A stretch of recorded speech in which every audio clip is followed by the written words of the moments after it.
Good morning student, मैं doctor वंदना Akodiya, government college Bundi. बच्चों, पिछले वीडियो में हमने अल्कोहल के सिंथेसिस के बारे में पढ़ा था। आज हम उनकी फिजिकल और केमिकल प्रॉपर्टीज़ के बारे में पढ़ेंगे।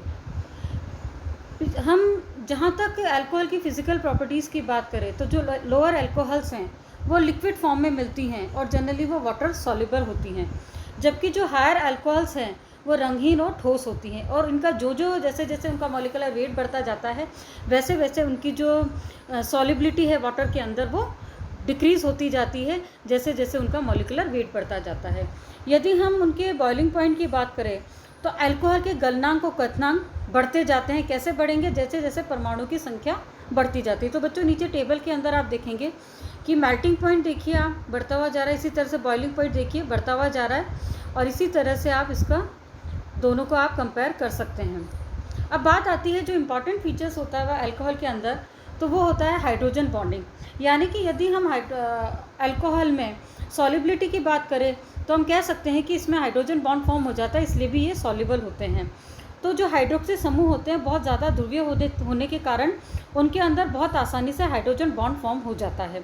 हम दूसरे शब्दों में यदि हाइड्रोजन बॉन्ड को डिफाइन करना चाहें तो हम कह सकते हैं कि किसी अणु के ध्रुवीय हाइड्रोजन परमाणु और उसी अणु अथवा किसी अन्य अणु के ऋण विद्युतीय परमाणु के मध्य यदि कोई इलेक्ट्रोस्टैटिक अट्रैक्शन नजर आ रहा है उन दोनों मॉलिक्यूल के बीच में, तो हम कहेंगे कि वो हाइड्रोजन बॉन्ड है। तो बच्चों, यहाँ पर आप अल्कोहल के अंदर देखेंगे कि हमें किस तरह से हाइड्रोजन बॉन्ड नज़र आ रहा है। यहाँ पर ऑक्सीजन है पार्शियली नेगेटिव चार्ज है, जबकि हाइड्रोजन आपका पार्शियली पॉजिटिव चार्ज है, और इन दोनों के बीच में बॉन्डिंग हमको जो इन दोनों मॉलिक्यूल के बीच में जो इलेक्ट्रोस्टैटिक अट्रैक्शन नज़र आ रहा है उसको हम कहते हैं कि यह हाइड्रोजन बॉन्ड है, जिसे हम डॉटेड लाइन से इंडिकेट करते हैं। जनरली जो हाइड्रोजन बॉन्ड होता है वो सहसंयोजक बंध, यानी कि यदि हम उनके कोवलेंट बॉन्ड की बात करें तो उसके कंपैरेटिवली वो काफ़ी वीक होता है। तो हाइड्रोजन बॉन्ड की जो स्ट्रेंथ होती है वो जनरली 5 किलो कैलोरी पर मोल होती है, जबकि वान वाल्स बॉन्ड की यदि हम देखें तो 1 किलो कैलोरी पर मोल होती है। और ये मतलब हम यदि कार्बन कार्बन सिंगल बॉन्ड की बात करें तो देखिए उसकी 59 किलो कैलोरी पर मोल है, जबकि हमारी OH ग्रुप के लिए 110 किलो कैलोरी पर मोल हमारी जो बॉन्ड स्ट्रेंथ है।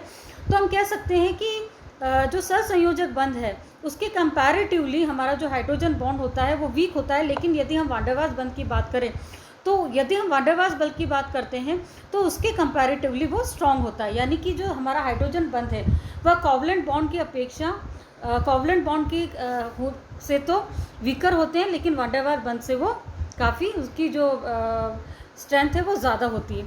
यदि हम सॉल्युबिलिटी की बात करें तो जल में अल्कोहल की विलेयता को हम हाइड्रोजन बंध की से हम बहुत अच्छे से उसको डिस्क्राइब कर सकते हैं। तो आप नीचे आप यहाँ पर देखिए कि कैसे हाइड्रोजन बॉन्ड फॉर्मेशन हो रहा है वाटर और अल्कोहल के बीच में। तो आप यहाँ पर देखिए कि किस तरह से हमारा जो वाटर के अंदर अल्कोहल सॉल्युबल होता है। लेकिन यदि हम हायर अल्कोहल की बात करें तो चूँकि उसके अंदर हाइड्रोकार्बन्स बहुत ज़्यादा जुड़ जाते हैं, हाइड्रोकार्बन जुड़ने से क्या होगा कि हायर जो अल्कोहल है उनकी जो अल्काइल चेन लंबी होने की वजह से जो प्लस आई इफेक्ट अच्छा हो जाएगा। प्लस आई इफेक्ट से जो OH में जो हमें पोलैरिटी नज़र आ रही है वो कम हो जाएगी, तो वहाँ पर हाइड्रोजन बंध बनाने की प्रवृत्ति होती है वो काफ़ी कम हो जाती है। तो हम दूसरे शब्दों में कह सकते हैं कि जो हायर अल्कोहल है वो लेस सॉल्युबल होते हैं एज़ कम्पेरेटिवली लोअर अल्कोहल के। अब बच्चों, अपने लास्ट चैप्टर में IR स्पेक्ट्रोस्कोपी की बात करी थी, तो आप यहाँ पर देखेंगे कि यदि हम अल्कोहल का IR स्पेक्ट्रोस्कोपी देखें तो हमें OH ग्रुप के लिए एब्जॉर्प्शन देखने को मिलता है 3650 से 3200 सेंटीमीटर इन्वर्स के अराउंड हमें एब्जॉर्प्शन देखने को मिल रहा है। तो बच्चों, हमारे लिए इंपॉर्टेंट OH की पीक है, अल्कोहल के लिए OH की पीक नज़र आ रही है। इसी के साथ में CO की 1215 सेंटीमीटर इन्वर्स के अराउंड CO सिंगल बॉन्ड के लिए हमें एब्जॉर्प्शन देखने को मिलता है। अब बच्चों, बात आती है केमिकल रिएक्शन की। तो जो यदि हम केमिकल रिएक्शंस की बात करें अल्कोहल के अंदर, तो अल्कोहल के अंदर जो रासायनिक अभिक्रियाएं हैं उनको हम दो भागों में बांट सकते हैं। पहला तो reaction due to the cleavage of OH bond, यानी कि यदि OH बंध का क्लीवेज होता है तो वहाँ पर है। दूसरा हमारा CO बॉन्ड के बीच में से यदि क्लीवेज होता है तो इस तरह की रिएक्शंस हमें देखने को मिलती है। यानी एक में हमारा हाइड्रोजन निकल जाएगा, एक में हमारा CO यानी पूरा हाइड्रोक्सिल ग्रुप वहाँ पे मिसिंग होगा। अब बात आती है फर्स्ट रिएक्शन आती है OH रिएक्शन की बात करें तो हमारा एसिडिक नेचर आता है, मतलब अम्लीय प्रकृति। अल्कोहल जो होते हैं वो दुर्बल अम्ल होते हैं और हाइड्रोक्सी समूह में हाइड्रोजन ऑक्सीजन परमाणु एक सहसंयोजक बंध द्वारा जुड़े रहते हैं। ऑक्सीजन परमाणु बहुत अधिक विद्युत ऋणी होने के कारण बद्ध युग्म के इलेक्ट्रॉन को अपनी तरफ आकर्षित करता है और जिसके कारण OH समूह में से एक प्रोटॉन अलग हो जाता है और हमें सॉल्ट नज़र आता है। जैसे कि यदि हम सोडियम से रिएक्शन कराएं तो हमें ये देखिए सोडियम का सॉल्ट नज़र आए, इसी तरह अल्कोहल इथेनॉल की। और यदि हम एसिडिक कैरेक्टर है जो अल्कोहल का गिरनार रिएजेंट से हम समझे तो हमें और भी अच्छे से समझ में आता है। और यदि हम इनकी एसिड स्ट्रेंथ की बात करें तो प्राइमरी अल्कोहल सबसे ज़्यादा एसिडिक होते हैं, उससे कम सेकेंडरी होते हैं, उससे कम हमारे टर्शियरी अल्कोहल एसिडिक होते हैं। अब अगली रिएक्शन है हमारी एस्टरिफिकेशन, यानी अल्कोहल को जब कार्बोक्सिलिक अम्ल के साथ में हम उसका हाइड्रोलिसिस कराते हैं तो हमें एस्टर मिलते हैं। बच्चों इसके नीचे मैकेनिज्म आप लोग देखेंगे तो मैकेनिज्म में हमने एसिड लिया है, सबसे पहले हम इसको प्रोटोनेट करेंगे।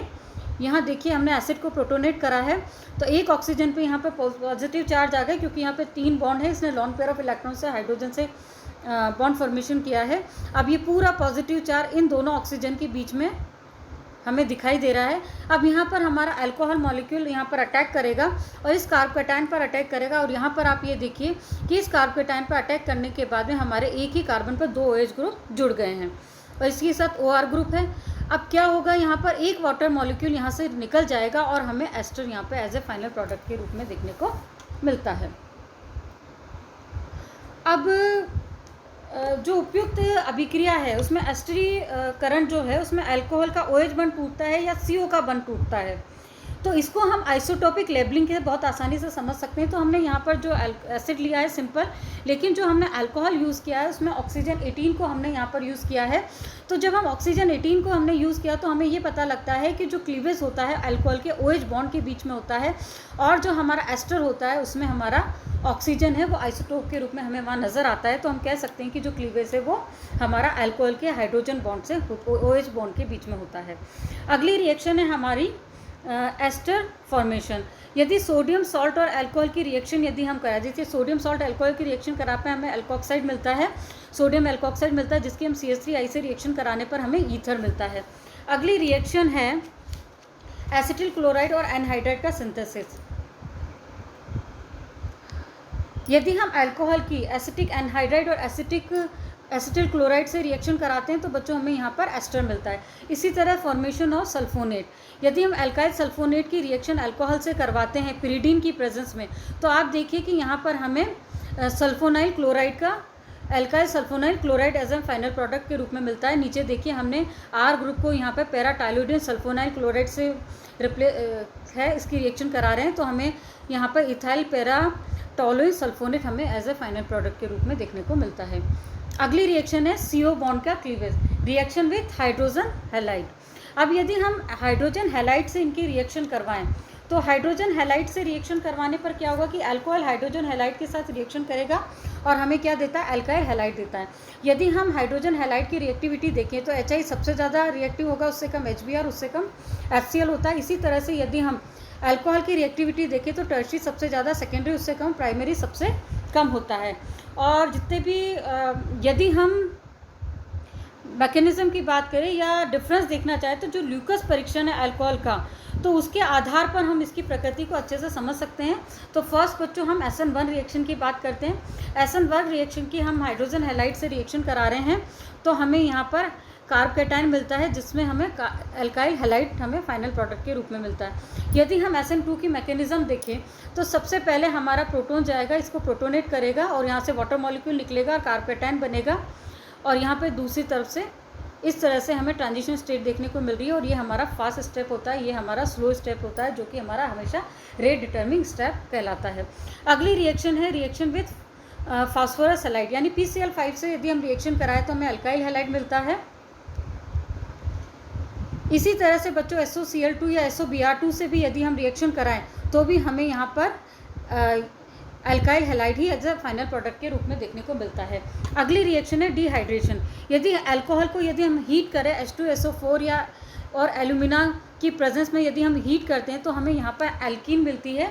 यदि हम 1 ब्यूटेनॉल को हम H2SO4 से 150 डिग्री सेंटीग्रेड पे ट्रीट करते हैं तो बच्चों यहाँ पर हमें 2 ब्यूटीन मिलती है जो मेजर प्रोडक्ट के रूप में मिलता है, और 1 ब्यूटीन हमें माइनर प्रोडक्ट के रूप में मिलती है। यदि हम 20% अल्कोहल की 90 डिग्री पर गर्म करते हैं तो हमें एल्कीन मिलता है। अब अगली रिएक्शन है हमारी हैलोफॉर्म रिएक्शन।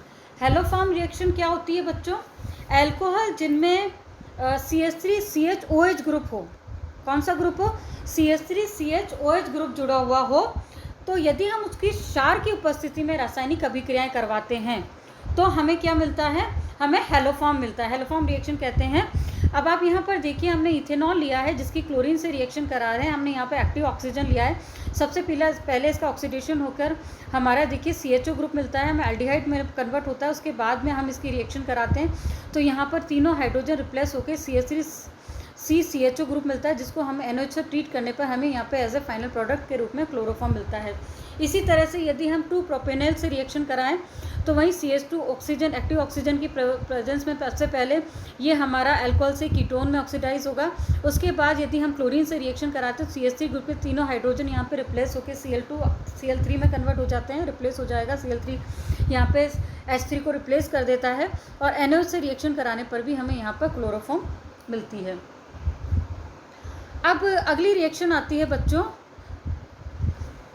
प्राथमिक, द्वितीयक, तृतीयक अल्कोहल में डिफरेंस करना। यानी हमारे लिए बहुत जाना जरूरी हो जाता है कि प्राइमरी, सेकेंडरी और टर्शियरी अल्कोहल है उसको हम कैसे डिफ्रेंशिएट करें। तो यदि हम ऑक्सीडेशन का टेस्ट करें तो हम देखते हैं कि ऑक्सीडेशन रिएक्शन में भी use to distinguish between the 3 type of alcohol. तो 1 डिग्री अल्कोहल की बात करें, यदि हम प्राइमरी अल्कोहल का ऑक्सीडेशन करते हैं तो सबसे पहले हमें एल्डिहाइड मिलता है, उसके बाद वो एसिड में कन्वर्ट हो जाता है। अब इसी की तरह से बच्चों यदि हम सेकेंडरी अल्कोहल के ऑक्सीडेशन की बात करें तो सेकेंडरी अल्कोहल का यदि हम ऑक्सीडेशन करते हैं तो हमें कीटोन मिलता है। उसके फर्दर एसिड ऑक्सीडेशन करने पर हमें यहाँ पर एसिटिक एसिड मिलता है। तो बच्चों ये ध्यान रखिए कि प्राइमरी अल्कोहल का जब हमने ऑक्सीडेशन कराया था तब भी हमें वहाँ पर एसिड ही मिल रहा है, यहाँ पर भी एसिड मिल रहा है। यदि हम 3 डिग्री अल्कोहल के ऑक्सीडेशन की बात करें तो सबसे पहले बच्चों यहाँ पे देखिए 4 कार्बन एटम है, यहाँ पे 3 कार्बन एटम रह जाते हैं, यानी कि ये कीटोन में ऑक्सीडाइज हो जाता है। उसके बाद यहाँ पर 2 कार्बन एटम रह जाते हैं, उसके बाद फर्दर ऑक्सीडेशन करने पर हमें यहाँ पर एसिटिक एसिड मिलता है। अब बच्चों आप यहाँ पर डिफरेंस देखिए कि यहाँ पर जब फर्स्ट हमने ऑक्सीडेशन कराया था 2 कार्बन थे, दोबारा ऑक्सीडेशन कराने पे भी 2 ही कार्बन थे, यहाँ पर भी 2 कार्बन है, लेकिन यहाँ पे 3 कार्बन, यहाँ पे 2 कार्बन यानी लास्ट में। इसी तरह से यदि हम यहाँ पर देखेंगे तो हमें यहाँ पे डिफरेंस नज़र आ रहा है कि टर्शियरी अल्कोहल में 4 कार्बन एटम प्रेजेंट है, जबकि यहाँ पे 3 हो गए, यहाँ पर 1 कार्बन एटम यहाँ पर लॉस हो जाता है। अगला जो हमारा रिएक्शन है विहाइड्रोजनीकरण परीक्षण यानी dehydrogenation test. When the vapour of primary, secondary, tertiary alcohol are passed over copper catalyse, यानी कॉपर कैटालाइज में 400 डिग्री सेंटीग्रेड पे यदि हम इसकी जो एयर है उसको पास आउट करते हैं तो हमें क्या मिलता है। यदि हम प्राइमरी अल्कोहल में देखें तो हमें यहाँ पर एल्डिहाइड देखने को मिलता है, सेकेंडरी अल्कोहल के अंदर हमें कीटोन देखने को मिलता है। वहीं यदि हम टर्शियरी अल्कोहल की बात करेंगे तो यहाँ पर प्रोपीन हमें देखने को मिलता है। अब अगला टेस्ट आता है हमारा विक्टर मेयर टेस्ट या रेड और ब्लू टेस्ट भी कहते हैं। तो बच्चों सबसे पहले विक्टर मेयर टेस्ट में क्या है, हमने प्राइमरी अल्कोहल की फास्फोरस और आयोडाइन की प्रेजेंस में रिएक्शन कराते हैं तो यहाँ पर OH ग्रुप की जगह आयोडाइड जुड़ गया। AgNO3 से रिएक्शन कराने पर यहाँ पर NO2 ग्रुप जुड़ गया। NaNO2 से रिएक्शन कराने पर NO2 जुड़ गया। अब यहाँ पे HNO2 से रिएक्शन कराने पर हमें नाइट्रोलिल एसिड मिलता है जो कि NaOH से क्रिया कराने पर हमें रेड कलर देता है। सोडियम नाइट्रोलेट का हमें रेड कलर यहाँ पर नज़र आता है प्राइमरी अल्कोहल के अंदर। वहीं यदि हम सेकेंडरी अल्कोहल की बात करें तो आप यहाँ पर डिफरेंस यहाँ देखेंगे, स्यूडो नाइट्रोल बनता है जो कि NaOH से रिएक्शन कराने पर हमें ब्लू कलर देता है, कोई भी इसमें सॉल्ट फॉर्मेशन नहीं हो रहा है। वहीं यदि हम टर्शियरी अल्कोहल की बात करें तो Pi3 से फास्फोरस और आयोडाइड से रिएक्शन कराने पर हमारा यहाँ पर आयोडाइड ग्रुप जुड़ जाता है, AgNO2 से NO2 ग्रुप जुड़ जाता है, मगर फर्दर इसमें HNO2 के साथ रिएक्शन कराने पर हमें किसी भी प्रकार की रिएक्शन अभिक्रिया नहीं होती। तो इस तरह से हम प्राइमरी, सेकेंडरी और टर्शियरी अल्कोहल में अंतर लगा सकते हैं। अब बच्चों अगला जो है हमारा ल्यूकस टेस्ट। ल्यूकस टेस्ट क्या होता है, अल्कोहल की ल्यूकस अभिकर्मक। ल्यूकस अभिकर्मक क्या है, हमारा mixture of concentrated hydrochloric acid है जो डिहाइड्रेटेड हमारा एनहाइड्रस जिंक क्लोराइड है, इसके जो मिक्सचर है उसको हम ल्यूकस टेस्ट कहते हैं। यदि हम ल्यूकस टेस्ट की बात करें तो उसमें जो रिएक्टिविटी देखें तो 3 डिग्री उसका सबसे ज़्यादा रिएक्टिव, उसके बाद 2 डिग्री, उसके बाद 1 डिग्री। यानी तृतीयक अल्कोहल ल्यूकस अभिकर्मक के साथ तुरंत दूधिया पन दर्शाता है, यानी एकदम वाइट प्रेसिपिटेट दे देता है, कलर दे देता है। जबकि जो हमारा सेकेंडरी अल्कोहल 5 मिनट बाद वो हमारा 5 मिनट बाद ये हमारा को वाइट कलर देता है। जबकि जो हमारा primary alcohol does not produce turbidity after half an hour, मतलब कि लगभग दूधियापन नहीं दर्शाता आधे घंटे तक। तो ये इसका ल्यूकस टेस्ट हुआ। अब बच्चों बात आती है कन्वर्जन की, conversion of primary alcohol to secondary alcohol. हमने यहाँ पे प्राइमरी अल्कोहल हल लिया है, प्रोपेनॉल लिया है, जिसकी रिएक्शन हम PCl5 से और अल्कोहलिक KOH के साथ में और कंसंट्रेट H2SO4 के साथ रिएक्शन कराने पर हमें प्रोपीन मिलता है, जो HI से रिएक्शन करने पर हमें 2-आइडोप्रोपेन बनाता है, जिसकी हम AgOH के साथ रिएक्शन करवाएंगे तो हमें प्रोपेनॉल हमें ऐसे फाइनल प्रोडक्ट का यानी सेकेंडरी अल्कोहल में कन्वर्ट हो जाता है। इसी तरह प्राइमरी से टर्शरी कैसे बनाएंगे, 1 प्रोपेनॉल की रिएक्शन हम कंसंट्रेट H2SO4 से करा रहे हैं तो हमें प्रोपीन मिल रहा है। HI से कराने पर बच्चों यहाँ पर देखिए 2 हमारा आयोडाइड ग्रुप जुड़ जाएगा। एक्वस KOH के साथ कराएंगे तो हमें यहाँ पर सेकेंडरी अल्कोहल मिल रहा है, जिसका फर्दर ऑक्सीडेशन कराने पर बच्चों यहाँ हमें कीटोन मिलता है। कीटोन की रिएक्शन जब हम CHC MgI से रिएक्शन और हाइड्रोलिसिस कराते हैं तो यहाँ पर हमें tertiary alcohol as a final product मिलता है। अगली रिएक्शन है conversion alcohol into tertiary alcohol, यानी कि यदि हम सेकेंडरी अल्कोहल है इसकी K2Cr2O7 से यदि हम इसका ऑक्सीडेशन कराएं, फर्दर हाइड्रोलिसिस से हमें सेकेंडरी अल्कोहल मिलेगा, जिसकी हम गिरनार अभिकर्मक से रिएक्शन कराने पर टर्शरी अल्कोहल मिलता है। इसी तरह से हम लोअर अल्कोहल से हायर अल्कोहल भी बना सकते हैं, यानी कि यदि हम प्राइमरी अल्कोहल की क्रिया फास्फोरस आयोडाइड की प्रेजेंस में कराएं तो हम यहाँ पर देखिए हमें अल्काइल हैलाइड मिलता है।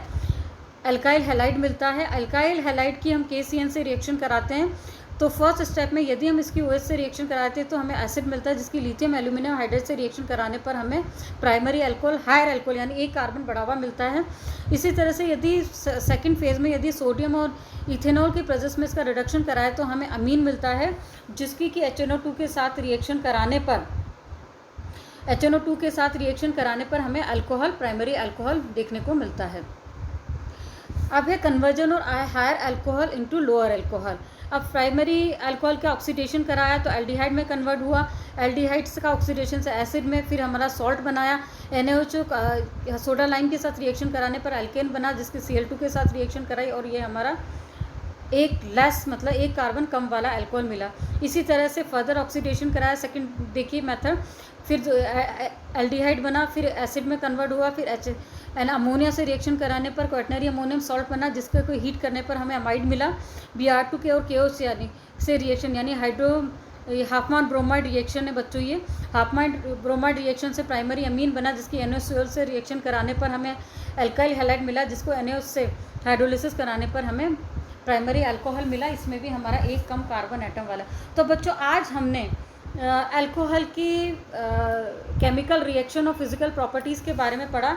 नेक्स्ट वीडियो में हम डाईहाइड्रिक अल्कोहल्स के बारे में पढ़ेंगे। धन्यवाद।